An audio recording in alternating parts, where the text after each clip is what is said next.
Are your drums lacking that punch? In this video, I'm going to show you how to make your drums knock in Ableton Live.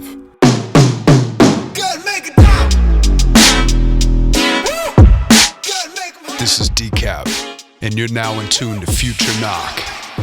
If you're a music producer or you want to learn about sound design, be sure you hit that subscribe button right now and click the bell so you get notified when I drop a new video. My name is DECAP and I released the drum kit series, Drums That Knock.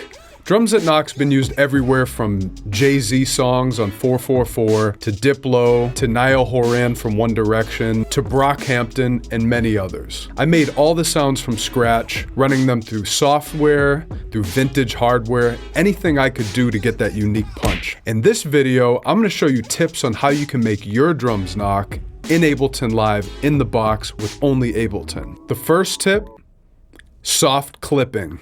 When you're working in a digital audio workstation, you can't have anything above 0 decibels.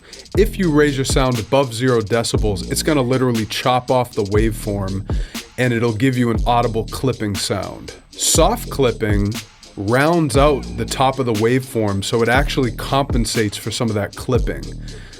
When you drive a sound, like say a kick for example, through a soft clipper, like the glue compressor with soft clipping engaged, it gives the sound almost like an analog style warmth. When you're digitally clipping, sometimes it can give you this cold, kind of aggressive sound, but when you're soft clipping, it gives it this warmth and analog feel punch to it. With soft clip engaged, it's rounding out the waveforms to give it a more pleasant sound. So with a glue compressor, you can turn it up a little like this and get a certain clip sound to your kick. Or you could do something more like this. Or somewhere in between. That's one trick I use to make my drums really cut through in Ableton. Another way to get your drums knock is by saturation. This works really well with 808s. So let's take an 808 sound and let's run it through Ableton Saturator. You can play with the dials and dial in a sound that sounds right to you. You can really make your sound shine when you don't have a subwoofer, like for example on a MacBook Pro or on an iPhone. What saturation's doing is it's adding harmonics to your sound at higher registers to give it the illusion of being heard at higher frequencies when it's a lower frequency sound. Traditionally, an 808 is a low frequency sound. It gives you that rumble in your subwoofer, that low-end bass that you know. When you add saturation to your 808, it turns it into something more musical and something you can hear when there's no bass present, like a lot of speakers that music's consumed on nowadays. So for saturation, you can use an Ableton Saturator. Another plugin I like is Camel Crusher, which is a free plugin that you can bring into Ableton. Another trick to make your drums knock is strategic EQ. You can use the EQ8 in Ableton to boost or cut unwanted frequencies. This is a good way to really dial in your sound. For a kick drum, sometimes I like to take some of the high frequency sounds out, or not. Sometimes I give it a little boost around 200. Play around and see what sounds good with your sound. There's no rules to this, just have fun. At the end of your EQ chain, you might want to add the soft clipper in case your sound clips when you're adjusting the frequencies. Next tip, make sure you tune your sounds. When you have a kick drum in a session, make sure it matches the frequencies of your instruments, of your 808, or it's a relative frequency that matches in the key of your track. This is so important, and I don't feel like enough producers do this. This is kind of a low-key hidden gem. Make sure you tune your sounds. One tip to do this is you can use the Ableton Spectrum plugin. Where you see the dominant frequency in the spectrum is going to be the key of your sound usually. So Spectrum can help you find the tune of your sound and tune it in a relative pitch to the rest of your session. Make sure you tune your sounds. Another tip to make your drums knock is transient shaping. You can do this with a plugin like Native Instruments Transient Master, or you can do it by shaping the transient with the fades in Ableton by yourself. In Ableton 10, when you mess with the fades on your sound, you can really dial in the sound exactly how you want it. You can change the attack, you can change the release, really just play around and dial in that sound exactly how you want it. The next tip to make your drums knock is being aware of RMS metering.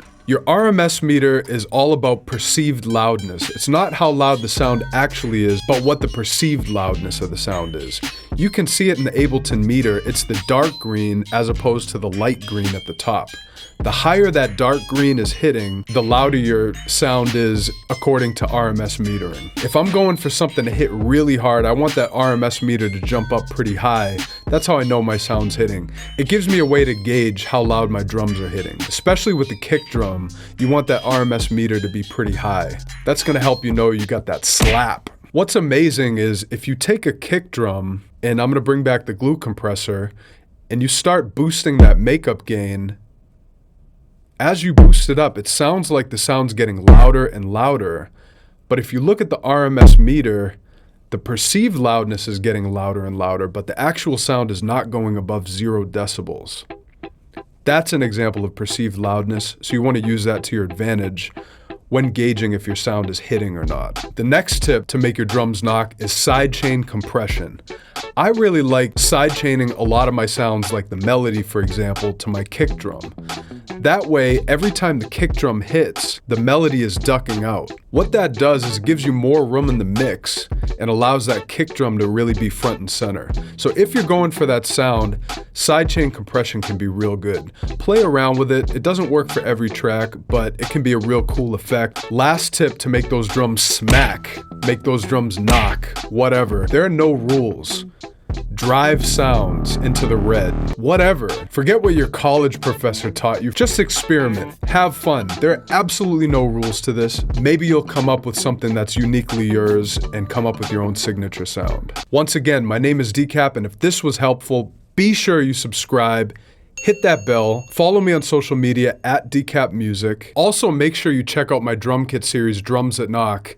You can check it out at drumsthatknock.com, and they're all sounds I created 100% from scratch, no recycled sounds. You're not gonna hear drums from other places that I just made knock a little harder. These are all sounds that I created from scratch, running them through some of the tricks that I showed you, running them through analog gear. Check them out. It'll definitely take your production to the next level. Peace.